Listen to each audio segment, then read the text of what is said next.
संगमनेर तालुक्याच्या पठार भागातील घारगाव पोलीस स्टेशन हद्दीत गेल्या काही महिन्यांपासून शेतकऱ्यांच्या विहिरी, कूपनलिका आणि शेततळ्यांवरील केबल तसेच कृषीपंपाच्या चोऱ्या मोठ्या प्रमाणात वाढल्या होत्या। या घटनांमुळे शेतकरी हतबल झाले होते, तसेच शेतकरी वर्गात भीतीचे वातावरण देखील निर्माण झाले होते।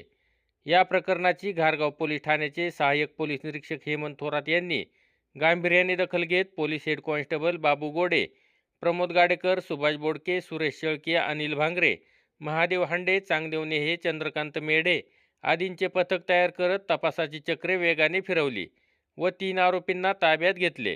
चौकशी दरम्यान त्यांनी विविध गावांमधून केबल, कृषीपंप तसेच इतर साहित्य चोरी केल्याची कबुली दिली। त्यानंतर पोलिसांनी विविध ठिकाणांहून मोठ्या कष्टाने चोरीचा मुद्देमाल हस्तगत केला। पोलीस ठाणे घारगाव हद्दीमध्ये काही दिवसापूर्वी खूप मोठ्या प्रमाणात शेतकऱ्यांच्या विहिरीवरील इलेक्ट्रिक पंप आणि केबल चोरीला जात होत्या। त्या अनुषंगाने घारगाव पोलीस ठाण्यातील आमच्या पथकाने शोध घेऊन सदर गुन्ह्यामध्ये 3 आरोपींना अटक करून त्यांच्याकडून एक 16 ते 17 मोटारी आणि केबल्स जप्त केल्या होत्या। या सर्व जप्त केलेला मुद्देमाल हा माननीय न्यायालयाच्या व वरिष्ठांच्या आदेशाने आज रोजी जवळजवळ 19 ते 20 शेतकऱ्यांना आम्ही मुद्देमाल तो परत केला। शेतकऱ्यांना मुद्देमाल परत मिळाल्यानंतर शेतकऱ्यांच्या चेहऱ्यावरती खूप चांगल्या प्रमाणात समाधान आणि आमच्याविषयी पोलिसांविषयीच्या भावना खूप चांगल्या वाटल्या आणि त्यांनी त्यांचे मनोगतसुद्धा व्यक्त केले। तरी आपल्या माध्यमातून मी सर्व ग्रामस्थांना आणि सर्व शेतकऱ्यांना एक आव्हान करू इच्छितो की अशा प्रकारच्या जर कोणी आपल्याकडे जुन्या मोटारी, केबल्स किंवा इतर काही साहित्य जर चोरीचं विक्री करण्यास येत असेल तर तात्काळ पोलिसांशी किंवा घारगाव पोलीस ठाण्याशी संपर्क साधावा आणि यापुढे प्रत्येक शेतकऱ्यांनी सुद्धा आपला माल चोरीला जाणार नाही यासाठी थोडी दक्षता घेतली पाहिजे।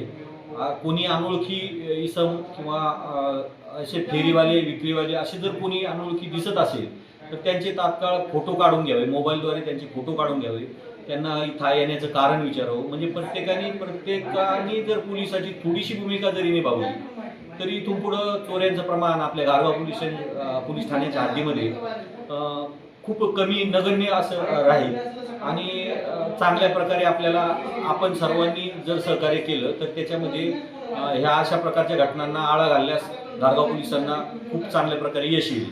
विशेष म्हणजे या कारवाईनंतर सुमारे 20 ते 22 शेतकऱ्यांच्या चोरी गेलेल्या मोटारी आणि केबल घारगाव पोलीस ठाण्यातून संबंधित शेतकऱ्यांना परत देण्यात आल्या। त्यामुळे शेतकरी वर्गाला मोठा दिलासा मिळाल्याने शेतकऱ्यांनी पोलिसांचे कौतुक केले आहे।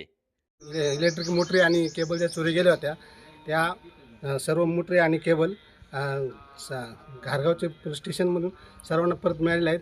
त्यामुळे आम्ही पोलीस स्टेशनचं अभिनंदन करतो आणि त्यांचं हार्दिक अभिनंदन करतो। या ठिकाणी घारगाव पोलीस स्टेशनला आम्हाला आमच्या मोटरी आणि केबली ह्या नेण्यासाठी हे केलं। त्यांनी ते जे चोर होते ते चोर पकडले आणि त्यांच्याकडून हा मुद्देमाल हस्तगत करून तो आज आमच्या ताब्यात दिला। या पोलीस स्टेशनचे थोरात साहेब आणि इतर टीम यांनी विशेष परिश्रम घेऊन आम्हाला जे सहकार्य केलं त्याबद्दल आम्ही सर्व शेतकऱ्यांच्या वतीने त्यांचे हार्दिक अभिनंदन करतो। शिवाजीनाथ उगली बोजदरीचा राहणार असून माझा एक छोटासा पोल्ट्री व्यवसाय आहे।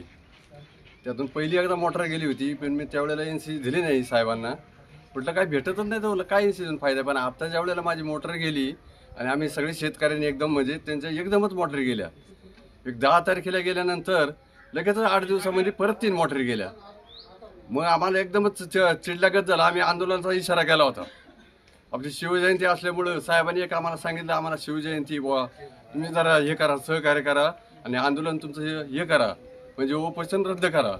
म्हणजे साहेबांनी आम्हाला सहकार्य केलं, चोरटे पकडले आणि हा आमचा मुद्देमाल आम्हाला मिळाला। त्याच्याबद्दल आम्ही घारगाव पोलीस स्टेशनचं एकदम सहर्ष स्वागत करतो आणि धन्यवाद। एवढं बोलून माझं भाषण संपवतो। आमच्या इथे शेकडे चोऱ्या झाल्या होत्या। त्यानंतर घारगाव पोलीस स्टेशन हेमंत थोरात साहेब असतील, त्याचे सहकारी गाडेकर दादा असतील, बोडके दादा असतील, ते श्रीरामपूरचे पथक पाठवले त्यांनी। त्यानंतर तपास झाला, त्यानंतर आमच्या इथे आरोपी पकडले। त्यामुळे आम्हाला जराशी यापुढे चोऱ्या थांबल्या पाहिजे, आरोपींना बी कडक शिक्षा झाली पाहिजे असं बी आमचं मत आहे शेतकऱ्यांचं। आणि त्याबद्दल आम्ही घारगाव पोलीस स्टेशनचे धन्यवाद आभार व्यक्त करतो. दरम्यान एवढ्या मोठ्या प्रमाणात चोरीचा मुद्देमाल जप्त करून शेतकऱ्यांना परत देण्याची घारगाव पोलीस ठाण्याच्या इतिहासातील बहुधा ही दुर्मिळ कारवाई असावी असे देखील बोलले जात होते. तर घारगाव पोलिसांचे सर्व स्तरातून कौतुक होत आहे. नवनाथ गाडेकर, गाव पुढारी न्यूज, घारगाव.